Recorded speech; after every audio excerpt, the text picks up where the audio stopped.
The moment he said my name, the cafeteria went dead silent. Lydia Halbrook, Graham Pierce declared from the top of a table, voice booming through the room. After 23 years, we're restructuring. You're out. Chairs scraped. Forks froze midair. I felt dozens of eyes on me, junior analysts, assistants, even the custodians who'd seen me stay late more nights than they could count. The new CEO loved theater, and today I was his performance. My heart hammered once, then steadied. I stood slowly, the air thick with disbelief. Right here, I asked, just loud enough for him to hear. He smirked. Transparency. Lydia, everyone deserves to know when dead weight is cut loose. That line hit harder than the firing. I saw a few people flinch, a whisper ripple through the crowd, but I didn't argue. Instead, I reached into my tote bag, found the small silver drive that never left my side, and held it up between two fingers. The light from the skylight caught it one flash of metal in the silence. "This is what you wanted," I asked. He nodded, enjoying himself. "All company files." Handed over. I stepped forward, placed the drive on the table where his hand rested. "They're all yours," I said quietly. He didn't notice that I hadn't looked afraid. He didn't notice that my hand didn't shake. He just smiled, convinced he'd won.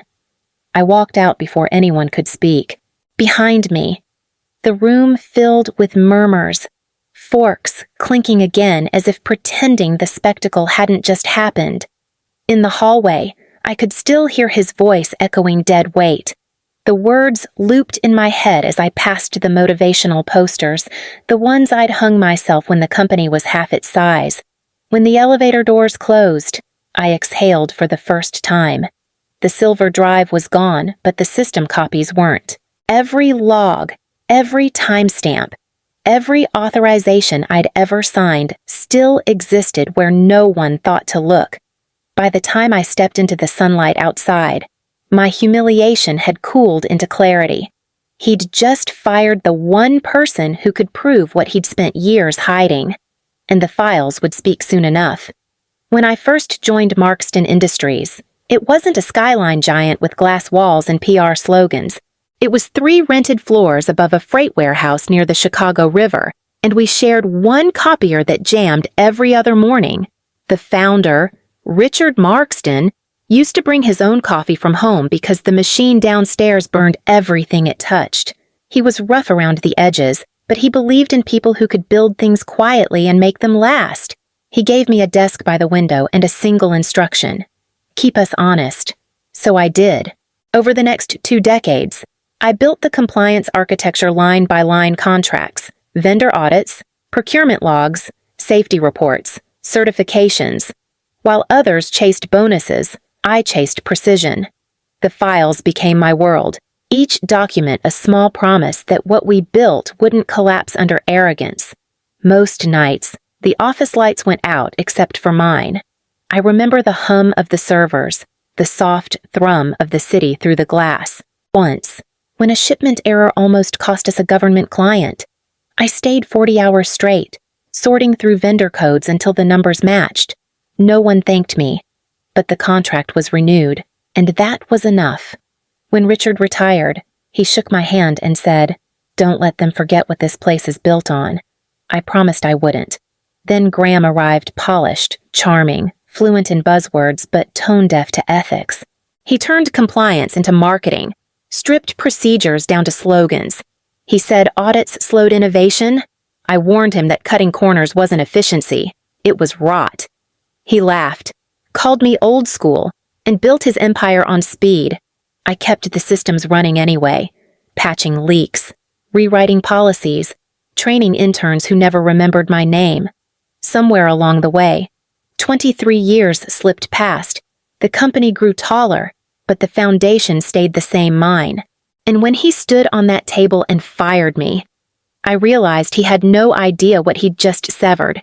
You can replace people, but you can't replace the hands that remember where every wire runs. The drive home felt like a blur of red lights and static.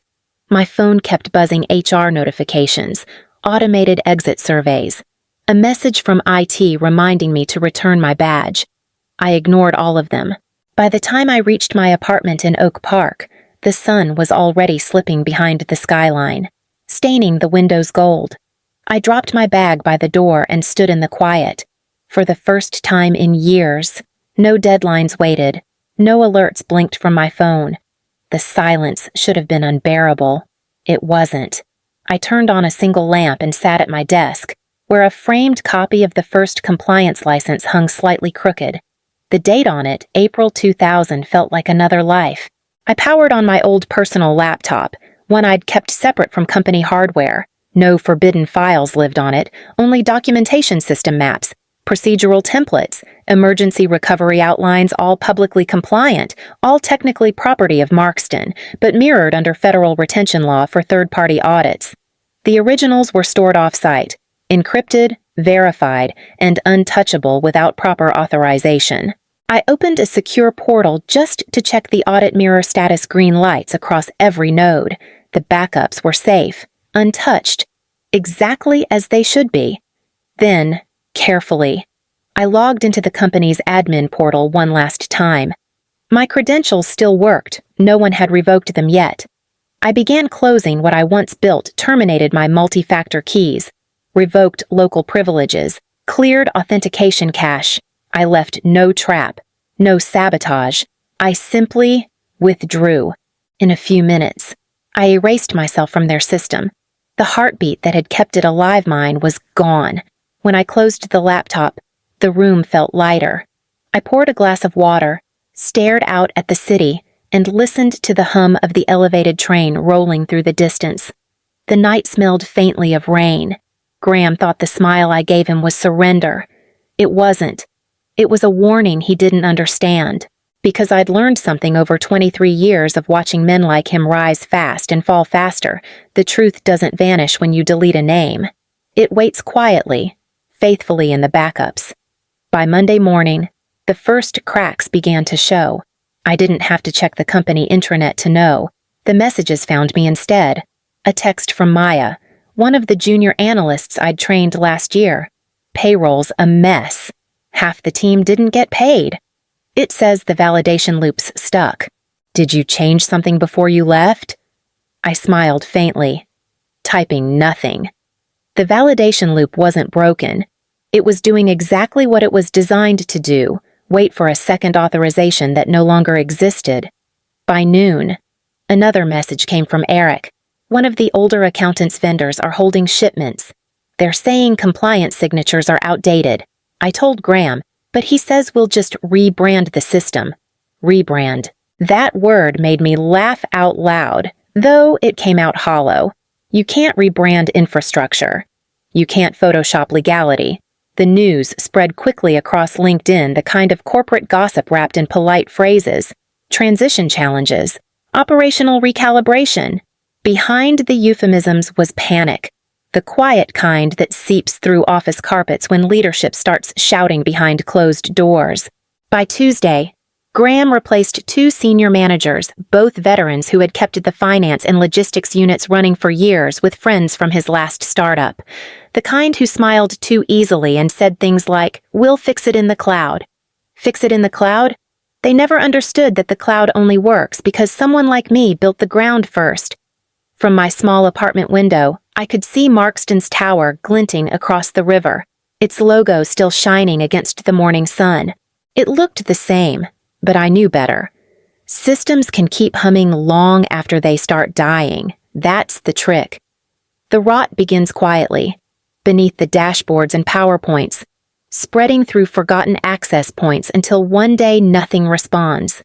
The messages slowed by midweek, replaced by silence. No one dared ask more questions.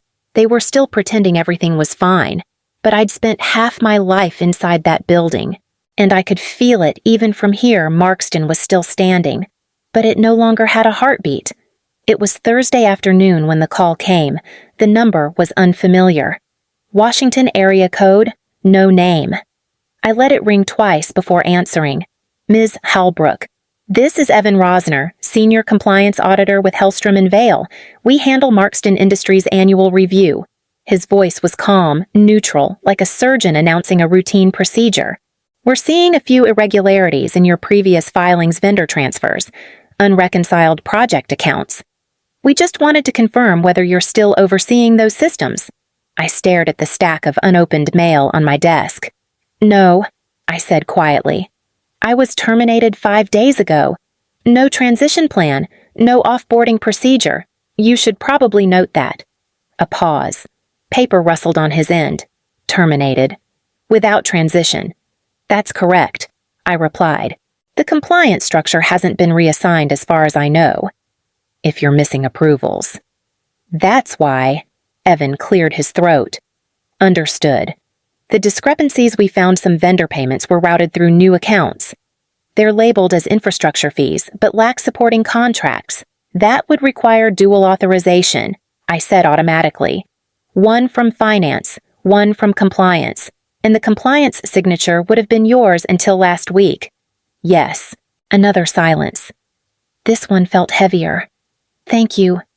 Ms. Halbrook, if possible. Could we follow up with a written statement?" "Of course. Just keep it factual. Dates, signatures, system references. No speculation." He hesitated, as if expecting me to ask what they'd found. I didn't. I didn't need to. The systems never lied. People did. After we hung up, I sat in the quiet for a long moment, listening to the faint hum of the refrigerator. The numbness I'd carried since that cafeteria scene began to fade, replaced by something steadier, a sense of inevitability. Outside, Chicago's late autumn sky had turned a hard blue, the kind that feels like glass before it cracks. I closed my eyes and breathed. Graham thought he'd erased me from the system, but the audit trail still had my name printed on every page, and sooner or later, someone was going to read it. By Monday morning, the call came again, shorter this time, more deliberate. Evan's tone had changed. "Ms. Halbrook, thank you for your earlier clarification," he began. "We've cross-referenced your archived compliance logs with Markston's live ledger. There are significant discrepancies." I let him continue. "Several vendor accounts were opened in the past quarter under shell entities' names nearly identical to legitimate contractors. Funds were routed through them, then withdrawn into private accounts tied to Graham Pierce's holding company." He paused, measuring each word. "The total exceeds $4 million. I stared out the window, watching the L train snake between buildings. "You have timestamps." "Yes. They match the internal access keys you registered years ago. The approval logs show your old digital signature copied, reused, but never authorized. Whoever did this thought deleting the original record would erase the trace. He didn't have to say the rest. They'd never understood how the system was built, how every audit trail was mirrored and sealed under the founder's compliance clause." "That clause," Evan added, as if reading my mind, "makes your archives admissible as the primary record of intent. It was signed by Richard Markston himself." I remembered the day he'd insisted on that redundancy, his hand shaking slightly as he initialed each page. "We safeguard truth, Lydia," he'd said, "even from ourselves." Now, years later, that safeguard was waking up. Evan's voice softened. "We'll be escalating this to the board. I'll note your cooperation." "Thank you," I said. "And Evan, make sure the report reflects the design intent. It's not revenge. It's compliance." He hesitated before replying. "Understood." When the line went dead, I exhaled slowly. The weight of years didn't lift. It shifted. Somewhere inside that tower across the river, alarms would be flashing, files cross-locked, accounts frozen for review. I hadn't said a single untrue word. I hadn't raised my voice or pointed a finger. I'd just let the system I built do what it was meant to do, record everything, even the lies. By Wednesday, the story had stopped being a rumor. The board had received Hellstrom and Vale's preliminary report marked urgent potential misrepresentation of financial activity. Within an hour, the corridors of Markston's executive floor turned into a holding pattern of whispered phone calls and locked doors. From my apartment window, I could see the top floors still lit long after sunset. The building looked like a ship stranded mid-river, glowing but motionless. Inside, according to a message I received from Maya, Graham had called an emergency meeting. Every senior director was summoned. His voice, she said, carried through the glass. "We're not panicking. We're managing optics." Optics. The word had become his favorite defense. Across the table, the General Counsel Margaret Holt, a woman I'd always respected for her restraint, had refused to sign any statement. "We can't deny what's in the audit," she said evenly. "If we issue a public reassurance before verifying, we risk compounding liability." Graham tried charm first, then impatience. "It's a misunderstanding. Margaret, the auditors are overreaching." She slid the folder back toward him. "Then you'll need to prove that, not declare it." The other directors avoided eye contact. No one wanted to be the next casualty of his confidence. Downstairs, staff were already hearing whispers the $180 million infrastructure deal with Ardent Logistics, the one Graham had promised would double Markston's footprint, was on hold. Their compliance team had frozen communication until the audit cleared. Without that contract, the quarter's projections would implode. In the silence that followed, Graham looked around the boardroom, demanding allegiance. No one moved. By nightfall, he ordered an internal statement drafted, insisting the discrepancies were legacy data conflicts. Margaret refused again, her tone sharper now. "You can't call theft legacy data. Graham, not when there's an audit trail signed in your name."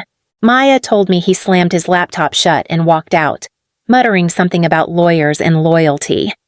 The next morning, I saw the news ticker crawl across my screen. Markston Industries delays financial disclosure pending review. The reckoning had begun, and it looked exactly like a spreadsheet. The emergency board meeting took place 3 days later in Markston's top-floor conference room, the one with the view of the river and the illusion of control. I wasn't there, but the details reached me before sunset. Maya's quiet updates, the kind that travel through back channels faster than press releases. Hellstrom and Vale's lead auditor, Evan Rosner, stood before the board with a stack of sealed reports and a small encrypted drive. He began with a simple sentence. "These are the mirror archives maintained under Markston's federal compliance clause." No one spoke. Graham tried to project calm, fingers drumming the polished table, but Margaret's stare didn't move. Evan connected the drive, the screens around the room flickering to life. Each folder opened like a confession vendor transactions, falsified invoices, transfer chains branching into shell companies that traced back a layer by layer. To Pierce Holdings LLC, every timestamp bore the same forgery, my digital signature, copied and reused after my termination. He explained how the founder's compliance clause, buried deep in the company's original charter, rendered those mirrored records admissible as the master source. The data wasn't hearsay. It was law. When the final report loaded, Evan spoke the words that would hang in that room long after he left. The files she kept, they expose his secret transfers. Silence followed. No one coughed. No one blinked. Outside, a barge passed down the river, horn echoing faintly against the glass. Margaret broke it first. "Mr. Pierce," she said evenly. "Would you like to respond?" Graham opened his mouth. But whatever explanation he'd prepared collapsed under the weight of the evidence. The system he'd mocked for being too slow, too bureaucratic, too loyal to procedure had just recorded his downfall with perfect precision. The board voted to suspend him within the hour. HR was instructed to secure his office, revoke access, and begin public disclosures. That night, as I watched the building from across the river, the top floor went dark for the first time in years. The truth had done what I never needed to shut him down completely. The headline appeared on my screen before dawn. Markston CEO suspended amid financial probe. 180. Deal withdrawn. Below it, a photo of Graham leaving the building jacket over his arm. Expression hollow. No entourage this time. The caption called it executive leave pending investigation. I called it what it was, the end. I didn't feel triumphant. Relief. Maybe A strange, quiet kind of release that settled behind my ribs like an exhale I'd been holding for years. Justice doesn't feel like fireworks. It feels like finally turning off a machine that's been humming too loud for too long. By noon, the news had spread through every industry outlet. Investors pulled out one by one. Ardent Logistics among the first. Without that contract, the company's stock froze. Trading suspended until further notice. The tower across the river looked the same. But something invisible had shifted inside it like a building after an earthquake, still standing but hollow. My phone began to buzz with messages. From Eric. You were right. Lydia. I should have said something sooner. From Maya. It's chaos here. People keep asking if you'll come back. Even Margaret sent a short note. Your systems saved us from worse. I hope you know that. I read each one slowly, then set the phone face down. I didn't need apologies. They weren't wrong to stay silent. I had stayed silent once too. Maybe we all learn the hard way that integrity only matters when no one's looking. That evening, I walked along the river path where I used to take my lunch breaks. The wind smelled like cold steel in late autumn. Across the water, the Markston logo flickered, one letter dark, for the first time. I noticed it wasn't the glow I missed. It was the quiet that followed when it finally dimmed. I thought of the years I'd spent defending that company's pulse, of the nights I'd kept it breathing when it should have been resting. Now it could finally stop, and so could I. Winter came early that year, painting the Chicago River in thin sheets of silver. By then, I had accepted a consulting position with Haven Compliance Group, a boutique firm run by people who still believed procedures meant something. My new office sat on the 5th floor of a converted warehouse brick walls. Tall windows, no slogans on the glass. From my desk, I could see Markston's tower across the river, its mirrored facade reflecting nothing back.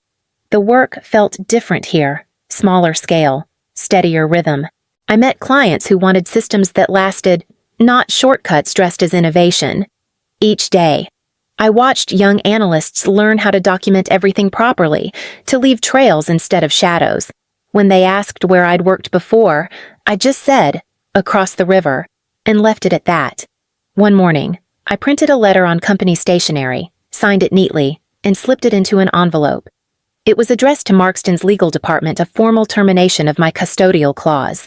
The clause that had once given me authority over their entire compliance structure, the clause that had brought them down.